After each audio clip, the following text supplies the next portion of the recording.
سورہ اخلاص. سورہ اخلاص کا تعارف. مقام نزول. سورہ اخلاص ایک قول کے مطابق مکی اور ایک قول کے مطابق مدنی ہے. آیات، کلمات اور حروف کی تعداد. اس صورت میں ایک رکوع، 4 آیتیں، 15 کلمے اور 47 حروف ہیں. سورہ اخلاص کے اسماء اور ان کی وجہ تسمیہ. مفسرین نے سورت کے تقریباً 20 نام ذکر کیے ہیں. ان میں سے 4 نام یہاں ذکر کیے جاتے ہیں. نمبر 1، اس سورت میں اللہ تعالیٰ کی خالص توحید کا بیان ہے، اس وجہ سے اسے سورہ اخلاص کہتے ہیں. نمبر 2، اس سورت میں یہ بتایا گیا ہے کہ اللہ تعالیٰ ہر نقص و عیب سے بری اور ہر شریک سے پاک ہے، اس مناسبت سے اسے سورہ تنزیہہ کہتے ہیں. نمبر 3، جس نے اس سورت سے تعلق رکھا وہ غیروں سے الگ ہو جاتا ہے، اس لیے اسے سورہ تجرید کہتے ہیں. نمبر 4، اسے پڑھنے والا جہنم سے نجات پا جاتا ہے، اس بنا پر اسے سورہ نجات کہتے ہیں. سورہ اخلاص کے فضائل. احادیث میں سورت کی بہت فضیلتیں وارد ہوئی ہیں. ان میں سے 3 احادیث اور ایک وظیفہ یہاں پیش کرتا ہوں. نمبر 1، حضرت ابو سعید خدری رضی اللہ تعالیٰ عنہ سے روایت ہے، بخاری شریف کی حدیث ہے. نبی اکرم صلی اللہ تعالیٰ علیہ وآلہ وسلم نے ارشاد فرمایا، کیا تم میں سے کوئی اس سے عاجز ہے کہ وہ رات میں قرآن مجید کا تہائی حصہ پڑھ لے؟ صحابہ کرام رضی اللہ تعالیٰ عنہم کو یہ بات مشکل معلوم ہوئی اور انہوں نے عرض کی، یا رسول اللہ صلی اللہ تعالیٰ علیہ وآلہ وسلم، ہم میں سے کون اس کی طاقت رکھتا ہے؟ آپ صلی اللہ تعالیٰ علیہ وسلم نے ارشاد فرمایا، سورہ اخلاص تہائی قرآن کے برابر ہے. نمبر 2، حضرت عائشہ صدیقہ رضی اللہ تعالی عنہا فرماتی ہیں، بخاری شریف کی حدیث ہے، حضور پرنور صلی اللہ تعالی علیہ وسلم نے ایک شخص کو ایک لشکر میں روانہ کیا. وہ اپنے ساتھیوں کو نماز پڑھاتے تو سورہ فاتحہ کے ساتھ سورت ملانے کے بعد سورہ اخلاص پڑھتے تھے. جب لشکر واپس آیا تو لوگوں نے نبی کریم علیہ الصلوۃ والسلام سے یہ بات ذکر کی تو پیارے آقا علیہ الصلوۃ والسلام نے ان سے ارشاد فرمایا، اس سے پوچھو کہ تم ایسا کیوں کرتے ہو؟ جب لوگوں نے اس سے پوچھا تو اس نے کہا، یہ سورت رحمان کی صفت ہے، اس وجہ سے میں اسے پڑھنا پسند کرتا ہوں. تاجدار رسالت صلی اللہ تعالیٰ علیہ وسلم نے ارشاد فرمایا، اسے بتا دو کہ اللہ تعالیٰ اس سے محبت فرماتا ہے. نمبر 3، حضرت انس رضی اللہ تعالیٰ عنہ سے روایت ہے، ترمذی شریف کی حدیث ہے، ایک شخص نے سید عالم صلی اللہ تعالیٰ علیہ وسلم سے عرض کی کہ مجھے اس سورت سے بہت محبت ہے. ارشاد فرمایا، اس کی محبت تجھے جنت میں داخل کر دے گی. نمبر 4، تفسیر ساوی میں لکھا ہے کہ جو شخص گھر میں داخل ہوتے وقت سلام کرے اور اگر گھر خالی ہو تو حضور اقدس صلی اللہ تعالیٰ علیہ وآلہ وسلم کو سلام کرے اور ایک بار قل هو اللہ پڑھ لیا کرے تو انشاءاللہ فقر و فاقہ سے محفوظ رہے گا، اور یہ بہت مجرب عمل ہے. سورہ اخلاص کا شان نزول. اس سورت کا شان نزول یہ ہے کہ کفار نے رسول اللہ صلی اللہ تعالیٰ علیہ وسلم سے اللہ رب العزت کے متعلق طرح طرح کے سوال کیے. کوئی کہتا تھا کہ اللہ عز و جل کا نسب کیا ہے، کوئی کہتا تھا کہ وہ سونے کا ہے یا چاندی کا ہے یا لوہے کا ہے یا لکڑی کا ہے، کس چیز کا ہے. کسی نے کہا وہ کیا کھاتا ہے، کیا پیتا ہے، ربوبیت اس نے کس سے ورثے میں پائی اور اس کا کون وارث ہوگا. ان کے جواب میں اللہ تعالیٰ نے یہ سورت نازل فرمائی اور اپنی ذات و صفات کا بیان فرما کر معرفت کی راہ واضح کی اور جاہلانہ خیالات و اوہام کی تاریکیوں کو جن میں وہ لوگ گرفتار تھے اپنی ذات و صفات کے انوار کے بیان سے محو کر دیا. سورہ اخلاص کے مضامین. اس صورت میں اسلام کے سب سے اہم عقیدے، اللہ تعالیٰ کی وحدانیت کو بیان کیا گیا ہے، نیز اللہ تعالیٰ کے صفات کمال کے ساتھ متصف ہونے کا ذکر اور عیسائیوں اور مشرکوں کا رد کیا گیا ہے. سورہ ابو لہب کے ساتھ مناسبت. سورہ اخلاص کی اپنے سے ماقبل سورت لہب کے ساتھ مناسبت یہ ہے کہ دونوں سورتوں کی آیات کے آخر کا وزن ایک جیسا ہے. درود پاک کے فضائل. سبحان اللہ، بہت ہی خوبصورت حدیث. بظاہر تو چند ہی الفاظ ہیں، اس کو ون لائنر حدیث بھی کہا جا سکتا ہے، ایک ہی لائن کے اندر، ایک ہی سطر کے اندر یہ حدیث ہے، مگر کیا شاندار انعام، کیا شاندار بشارت ہے. سرور کائنات شاہ موجودات صلی اللہ تعالی علیہ وسلم کا فرمان عظمت نشان ہے، اول الناس بی یوم القیامت اکثرهم علی صلاح، یعنی قیامت کے دن لوگوں میں سب سے زیادہ میرے قریب وہ شخص ہوگا جو سب سے زیادہ مجھ پر درود شریف پڑھتا ہوگا. میٹھے اسلامی بھائیو، یہ چھوٹا انعام نہیں ہے، ذرا سمجھیے گا. یعنی سرور کائنات نبی پاک صلی اللہ تعالی علیہ وسلم کا قرب کس دن؟ جس دن دنیا کا اگر یہ کہا جائے کہ سب سے مشکل دن کون سا ہے، ڈے آف ججمنٹ کہا گیا، جسے یوم الدین کہا گیا، یوم جزا کہا گیا، قیامت کا دن، حساب کا دن کہا گیا. یہ وہ دن ہے جس کے بارے میں قرآن پاک میں جا بجا ہمیں ڈرایا گیا ہے. القارعۃ مل قارعہ، قرآن کہتا ہے القارعہ، اور تم نے کیا جانا کیا ہے قارعہ. کئی مقامات پر ہمیں آخرت کے دن کی یاد دلائی گئی. اس دن مشکلیں کتنی ہوں گی کبھی سوچا؟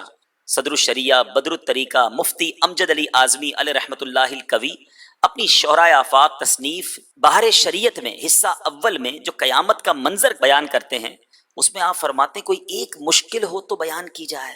جب قیامت کا دن ہوگا، سورج 1.25 میل پر ہوگا۔ یہ زمین پتھر کی زمین ہے نا، پتھر دیر سے گرم ہوتا ہے، تانبا فوراً گرم ہو جاتا ہے۔ زمین تانبے کی، کاپر کی زمین ہوگی، چپل پیر میں نہیں ہوں گے، انسان برہنہ بدن ننگے پیر زمین پر کھڑا رہے گا۔ پسینہ کتنا نکلے گا؟ آج پسینے سے تر بتر ہو جائیں تو پریشان ہو جاتے ہو۔ قیامت کے دن روایتوں کا مضمون ہے کہ کسی کے ٹخنے تک پسینہ ہوگا، کسی کے گھٹنے تک پسینہ ہوگا، کسی کی کمر تک پسینہ ہوگا، اور گناہ گار اپنے پسینے میں ڈبکیاں کھا رہے ہوں گے۔ پیاس کا عالم کیا ہوگا؟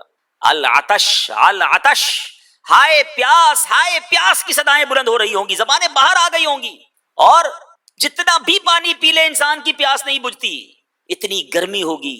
اب میں آپ سے ایک سوال کرتا ہوں، اس کنڈیشن میں جب بندہ گرمی میں ہو، پسینے میں ہو، پیاسا ہو، یہی مصیبت بڑی ہے، مگر صرف یہی پریشانی نہیں ہونی، اب سوال و جواب کا معاملہ ہوگا۔ آج بھی دنیا میں آپ جب کام سے تھکے ہوئے آتے ہیں، پسینے میں شرابور ہوں، گھر والے یا آفس والے یا دوست سوال شروع کر دیں تو آپ کیا کہتے ہیں؟ ابھی رک جاؤ، ابھی مجھے سانس لینے دو، میں بہت گرمی سے آیا ہوں، ابھی تھکا ہوا ہوں، ابھی سمجھ نہیں آ رہی تمہاری بات، تھوڑا سانس لینے دو، تھوڑا فریش ہونے دو۔ ایسا ہی ہے نا، جب سر میں درد ہو، گرمی کا عالم ہو، فرسٹریٹ ہو انسان تو بات سمجھ نہیں آتی۔ بتائیے اس وقت جب بندہ پسینے میں ڈبکیاں کھا رہا ہوگا، گویا جل رہا ہوگا اس کا بدن، بھڑک رہے ہوں گے بدن۔ اعلیٰ حضرت نے لکھا نا، یا الہی گرمیے محشر سے جب بھڑکے بدن، وہ دن بدن بھڑک رہے ہوں گے، ایسی آگ جیسی گرمی۔ اس میں سوال و جواب کا معاملہ ہوگا، کوسچنز ہوں گے، ایک دن کا نہیں، 2 دن کا نہیں، پوری زندگی کے لیے سوال ہوگا۔ نامہ اعمال دیے جائیں گے، خوش نصیبوں کے تو سیدھے ہاتھ میں ملیں گے، بد نصیبوں کے بائیں ہاتھ میں دیے جائیں گے۔ سوچئے کتنی مشکلیں۔ اچھا اب بھی ختم نہیں ہوا مشکلوں کا معاملہ، پھر جناب پل صراط سے گزارا جائے گا، تلوار سے زیادہ تیز، بال سے زیادہ باریک، کیسے گزریں گے؟ گناہگار کٹ کٹ کر جہنم میں گر رہے ہوں گے، چیخو پکار مچی ہوئی ہوگی، تصور بھی کرنے تو تصور نہیں بنتا کہ یہ کیسا میدان ہوگا۔ آج اللہ تبارک و تعالیٰ مجھے اور آپ کو حج کی بار بار سعادت عطا فرمائے، عرفات کے میدان میں 25-30 لاکھ لوگ جمع ہو جائیں تو عقل حیران ہو جاتی ہے کہ کتنے لوگ ہیں، مگر محشر کے میدان میں حضرت آدم سے لے کر قیامت تک جتنے لوگ اس دنیا میں آئے سارے ہوں گے، اربوں خربوں کا مجمع ہوگا۔ کیسے حساب لیا جائے گا، کیسے پل صراط سے گزارا جائے گا؟ اسی میدان میں کچھ خوش نصیبوں کو اللہ کے عرش کا سایہ بھی نصیب ہوگا، کیسے خوش نصیب ہوں گے۔ اب ذرا غور کیجئے، 1 2 3 4 نہیں، صدر الشریعہ کہتے ایک مصیبت ہو تو بیان کی جائے، ایک کے بعد ایک۔ کہیں تو میزان لگا ہوا ہوگا، آج ترازو دیکھے ہوں گے آپ نے، سامان تولے جاتے ہیں، بٹا ایک میں رکھا جاتا ہے، سامان دوسرے پلڑے میں رکھا جاتا ہے۔ قیامت کے دن نیکیاں ایک پلڑے میں رکھی جائیں گی، گناہ دوسرے پلڑے میں رکھے جائیں گے۔ کبھی سوچا کہ میرے گناہوں کا پلڑا کتنا بھاری ہو جائے گا؟ آج گناہ کرتے ہوئے خیال نہیں آتا کہ میں اس پلڑے کو بھاری کر رہا ہوں، روز گناہ کر کے اس پلڑے کو بھاری کر رہا ہوں۔ ارے کب نیکیاں کروں گا کہ جب نیکیوں کے پلڑے میں نیکیوں کا وزن بھی بڑھے۔ اس تمام سینیریو کے اندر، ایسے منظر کے اندر ذرا غور کیجئے کہ اب کون بچائے گا، کون سنبھالے گا، کس کی شفاعت چلے گی، کون ہے جو ہماری مدد کرے گا؟ ارے سارا جہان جائے گا حضرت آدم کے پاس، مل کر لوگ جائیں گے کہ حضور آپ ابو البشر ہیں، آپ ہماری مدد کیجئے۔ فرمائیں گے اذهبوا الی غیری، کسی اور کے پاس جاؤ، میں آج تمہاری مدد نہیں کر سکتا۔ اللہ نے آج ایسا غضب کیا کہ پہلے کبھی نہیں کیا۔ یہ محشر گھومتا ہوا کبھی حضرت ابراہیم کے پاس، کبھی حضرت موسیٰ کے پاس، کبھی حضرت عیسیٰ کے پاس، مختلف انبیاء کے پاس جائیں گے، سارے انبیاء کہیں گے اذهبوا الی غیری، کسی اور کے پاس جاؤ، آج میں تمہاری کوئی مدد نہیں کر سکتا۔ پھر حضرت عیسیٰ اشارہ کریں گے، اہل محشر کہیں گے حضور آپ ہی بتائیں جائیں تو کہاں جائیں، اس پریشانی میں کون ہماری مدد کرے گا؟ وہ کہیں گے آج ایک ہی ہستی ہے، آج ایک ہی ہستی ہے جس کے در پر جاؤ گے تو تمہارا کام بن جانا ہے، کوئی اور نہیں، نبی آخر الزماں جناب محمد مصطفیٰ صلی اللہ تعالی علیہ وسلم ہے، ان کے پاس چلے جاؤ۔ اب یہ سارا محشر گھومتے گھومتے پریشان حالی میں نبی پاک صلی اللہ تعالی علیہ وسلم کے دربار میں پہنچے گا۔ آقا نے یہ نہیں کہنا اذهبوا الی غیری، کسی اور کے پاس جاؤ، میرے آقا فرمائیں گے انا لہا انا صاحبکم، اے میرے غلاموں آ جاؤ، میں آج اس دن کے لیے ہوں۔ امام عشق و محبت، مجدد دین و ملت، پروانہ شمع رسالت، میرے آقا نعمت اعلیٰ حضرت لکھتے ہیں نا، خلیل و نجی، مسیح و صفی، سبھی سے کہیں بھی بنی، یہ بے خبری کہ خلق پھری کہاں سے کہاں تمہارے لیے. ارے میرے آقا کے لیے یہ خلق پھرتے پھرتے جب نبی پاک کے پاس پہنچیں گے تو آقا نے یہ نہیں کہنا اذهبوا الی غیری، حالانکہ اور نبی یہ کہتے آئے ہوں گے، کہیں گے اور نبی اذهبوا الی غیری، میرے حضور کے لب پر انا لہا ہوگا، غلام ان کی عنایت سے چین میں ہوں گے، عدو حضور کا آفت میں مبتلا ہوگا. دکھائی جائے گی محشر میں شان محبوبی کہ آپ ہی کی خوشی آپ کا کہا ہوگا.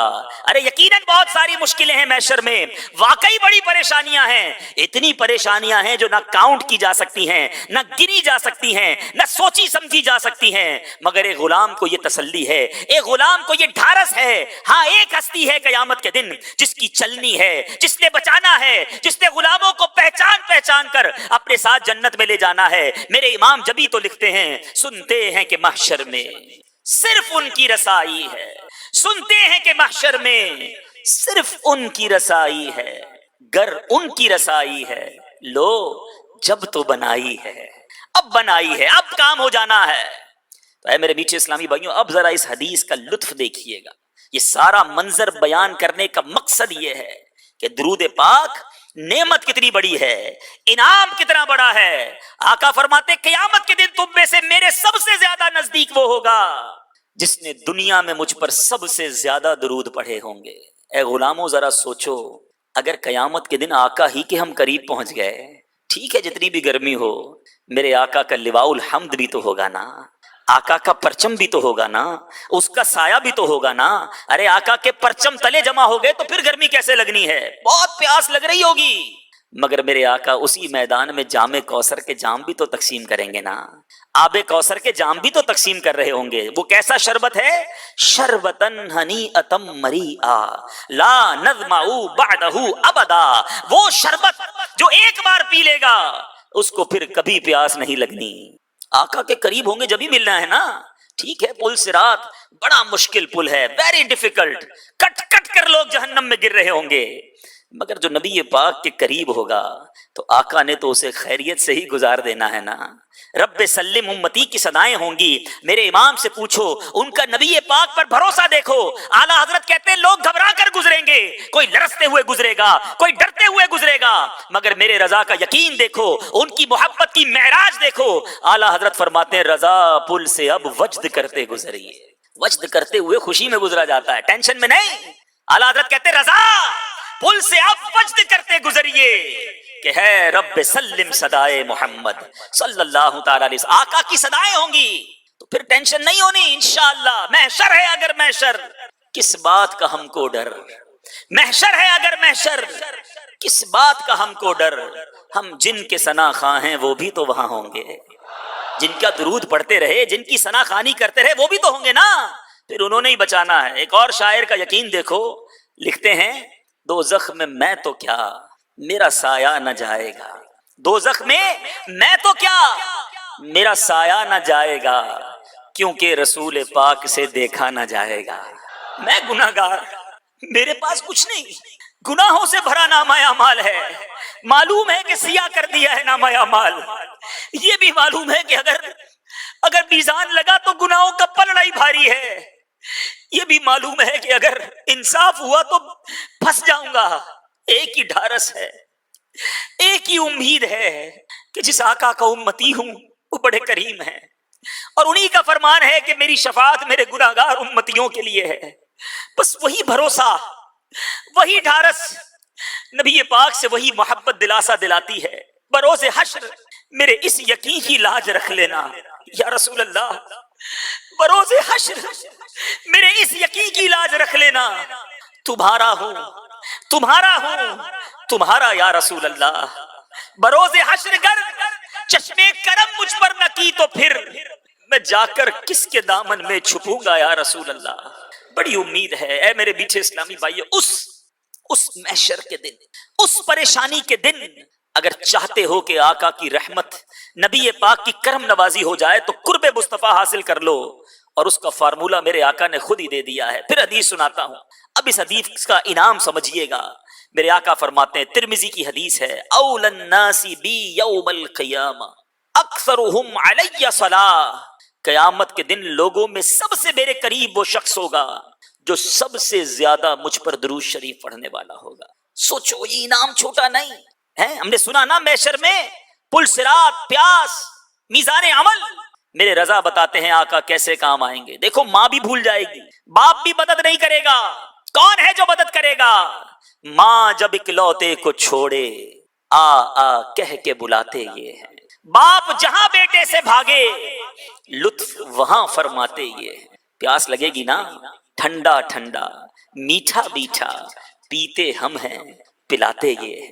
نامہ اعمال کھلیں گے، پلڑا بھاری ہوگا یا ہلکا. سنو، اپنے کرم سے ہم ہلکوں کا پلہ بھاری بناتے یہ ہیں. پل سے رات سے گزرنا ہے نا، سلم سلم کی ڈھارس سے پل سے پار چلاتے یہ ہیں. ارے کتنی خوشخبریاں دوں. اعلیٰ حضرت فرماتے ہیں کہہ دو رضا سے خوش ہو خوش رہ، مجدہ رضا کا سناتے یہ ہیں. تو دامن تھام لو، نبی پاک پر درود اپنی زندگی کا معمول بنا لو. اے فضول باتیں کرنے والو، اے سوشل میڈیا پر گھنٹوں وقت ضائع کرنے والو، اے بری باتیں کرنے والو، اے برے دوستوں کے ساتھ بیٹھ کر اپنا وقت ضائع کرنے والو، ہنسی مذاق اور فضول گفتگو میں اپنی زندگی کے حسین لمحات ضائع کرنے والو. نہیں نہیں، یہ زبان اس لیے نہیں دی ہمیں اللہ نے جس سے وقت ضائع کیا جائے. اللہ کا ذکر کرو، نبی پاک علیہ الصلوۃ والسلام پر کثرت سے درود پاک پڑھو. اور یہ زبان اگر ذکر و درود میں تر رہی تو پھر دیکھنا محشر کے دن کتنی برکتیں ملنی ہیں، کتنے انعامات ملنے ہیں. پنجابی شاعر نے بڑی پیاری بات ہمیں بتائی ہے کہ دل کیوں دیا رب نے، یہ دل بنایا کیوں، یہ آنکھیں بنائی کیوں، یہ زبان بنائی کیوں. یہ فضول کاموں کے لیے نہیں، یہ برے کاموں کے لیے نہیں. وہ شاعر لکھتے ہیں دل یاد لئی بنایا ہے تعریف لئی زبان، دل یاد لئی بنایا ہے تعریف لئی زبان. اکھیاں بنائیاں سونے دے دیدار واسطے، اکھیاں بنائیاں سونے دے دیدار. تو انشاءاللہ کثرت سے درود پاک پڑھیں گے. کم از کم ایٹ لیسٹ ایک نیت تو آج سارے کر لیں کہ 313 بار روزانہ ضرور درود پڑھیں گے. علماء فرماتے ہیں جو کم از کم 313 بار درود پڑھ لے وہ کثرت کے ساتھ درود پاک پڑھنے والوں میں شامل ہو جاتا ہے. تو انشاءاللہ 313 بار درود پاک میں یقین کریں وقت نہیں لگتا، لگتے زیادہ ہیں. پڑھنا شروع کریں تو منٹوں میں ہو جاتا ہے. اور اگر تسبیح ہاتھ میں ہونا، سبحان اللہ، میرے شیخ طریقت امیر اہل سنت فرماتے ہیں کہ تسبیح زبان کی لگام ہے. جس کے ہاتھ میں تسبیح ہوگی نا وہ خود ہی پڑھنا شروع ہو جائے گا. تو آپ تسبیح رکھیں، کاؤنٹر آتے ہیں، نارمل تسبیح ہاتھ میں رکھیں. اللہ نے چاہا درود پڑھتے رہیں گے. اور ہمارا مدنی انعام بھی تو ہے نا، امیر اہل سنت نے جو ہمیں پیارے پیارے 72 مدنی انعامات عطا فرمائے ہیں، اس میں مدنی انعام بھی تو ہے کہ کیا آج آپ نے کم از کم 313 مرتبہ درود پڑھ لیا.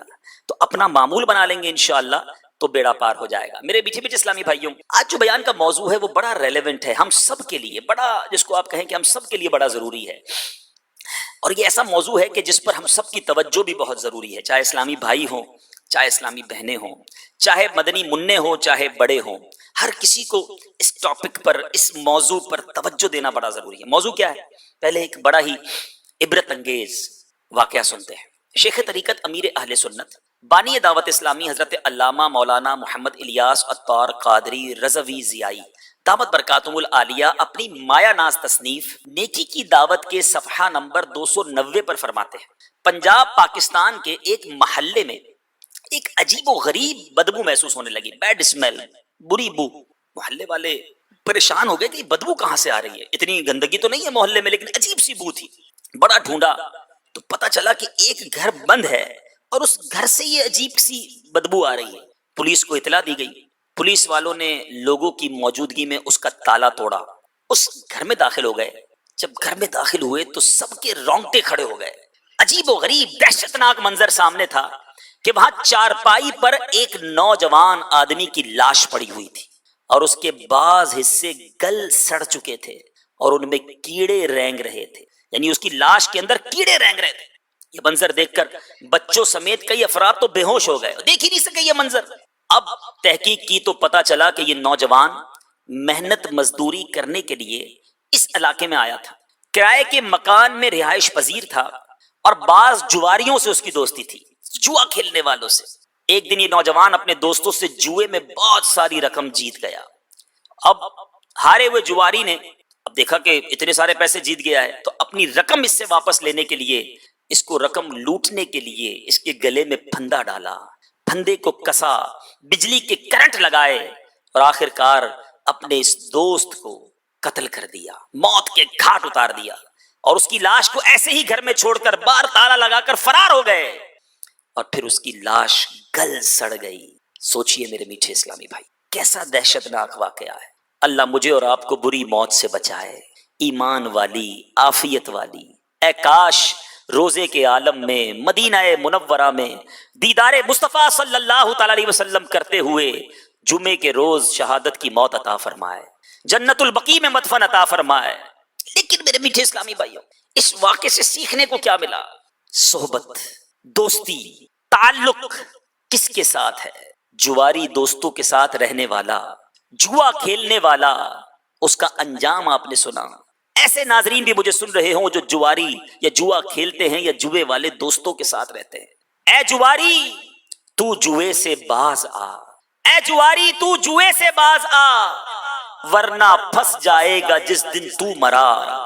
تو نشے سے باز آ مت پی شراب، دو جہاں ہو جائیں گے ورنہ خراب۔ ہو گیا تجھ سے خدا ناراض گر، قبر سن لے آگ سے بھر جائے گی بھر۔ میٹھے میٹھے اسلامی بھائیوں، سنا آپ نے کہ بری صحبت، بری کمپنی میں اٹھنا بیٹھنا کس قدر ہلاکت و بربادی کا سبب، اور بری صحبت میں رہنے والے نادانوں کا کس قدر بھیانک انجام ہوتا ہے۔ بلا شبہ بری صحبت انسان کو کہیں کا نہیں چھوڑتی۔ برے لوگوں کی صحبت میں بیٹھنا گویا آفتوں، بلاؤں اور مصیبتوں کے دروازے کھول دیتا ہے۔ بسا اوقات یہی برے دوست اپنے فائدے کی خاطر اپنے ہی ساتھیوں کے جانی دشمن بن کر ان سے جینے کا حق چھین لیتے ہیں، اور انتہائی اذیت کے بعد موت کے گھاٹ اتار دیتے ہیں۔ اور یوں برے دوستوں کی صحبت میں رہنے والے معاشرے میں نشان عبرت بن جاتے ہیں۔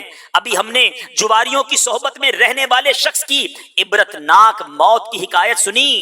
میٹھے میٹھے اسلامی بھائیوں، مدنی چینل کے ناظرین، ہمیں بھی چاہیے کہ برے دوستوں اور بالخصوص جواریوں کی صحبت بد سے دور رہیں، کہ جوئے کی آفت میں مبتلا افراد اپنی محنت سے کمائی ہوئی ساری جمع پونجی لٹا کر کثیر نقصان کا سامنا کرتے ہیں، جیسا کہ تفسیر صراط الجنان جلد 3 صفحہ نمبر 12 پر ہے کہ جوئے کی وجہ سے جوئے بازوں میں بغض اور عداوت اور دشمنی پیدا ہو جاتی ہے، اور بسا اوقات قتل و غارت گری تک نوبت پہنچ جاتی ہے۔ دوسرا نقصان یہ ہے کہ جوئے بازی کی وجہ سے مالدار انسان لمحوں میں غربت و افلاس کا شکار ہو جاتا ہے۔ خوشحال گھر بدحالی کا نظارہ پیش کرنے لگتے ہیں، اچھا خاصا آدمی کھانے پینے کا محتاج ہو کر رہ جاتا ہے، معاشرے میں اس کا بنا ہوا وقار ختم ہو جاتا ہے، اور سماج میں اس کی کوئی قدر و قیمت اور عزت باقی نہیں رہتی۔ نمبر 3، جوئے باز نفع کے لالچ میں بکثرت قرض لینے اور کبھی کبھی سودی قرض لینے پر بھی مجبور ہو جاتا ہے، کیونکہ اب عزت پر بات آ جاتی ہے،